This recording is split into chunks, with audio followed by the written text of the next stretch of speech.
This is a view of the windshield wipers with the grill and the wiper door removed. You can see this car has been repainted at one point. There's a bit of overspray in this area. That's my next project, clean that up. But anyways, here's how you make the adjustment.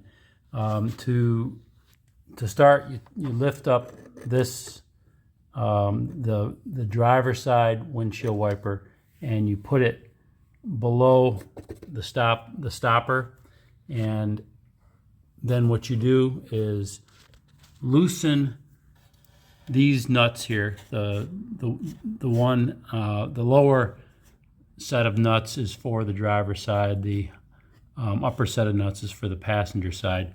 What you do is loosen these nuts until you get the tip of the blade right here to be 1 inch below the stopper. And once you've got that done, you'll tighten the nuts up, and then you move the passenger side windshield wiper so that it's touching the driver's side, and then you tighten the nuts up again. Once you're done, you put the driver's side back up on the stopping plate. After this is done, then you do the adjustment of the tips of the windshield wipers from the molding. In that dimension, the wiper should be no closer than 3/4 of an inch to the molding. I'll show you how to do that in the next step. To stop the windshield wipers, use this knob. You're going to turn it towards the driver's side when the wipers are at their peak. It may take you a couple of different attempts to make it, but stop it at the peak of the travel to get the measurement.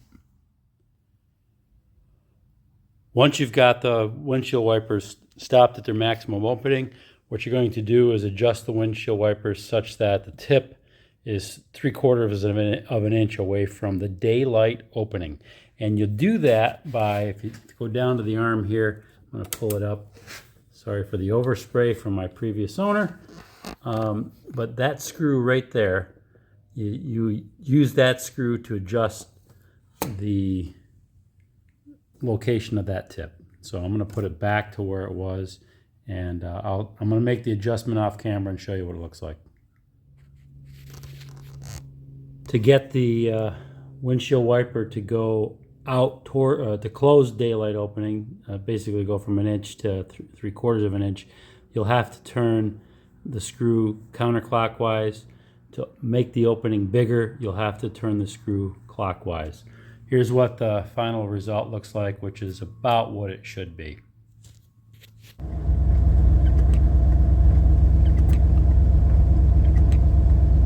That's the way it ought to look. That's low speed, high speed, and off. Nice. Swagger down the street with your red lips and funky beat. You better hold your head up to the sky. I'm gonna roll with you till the day I die.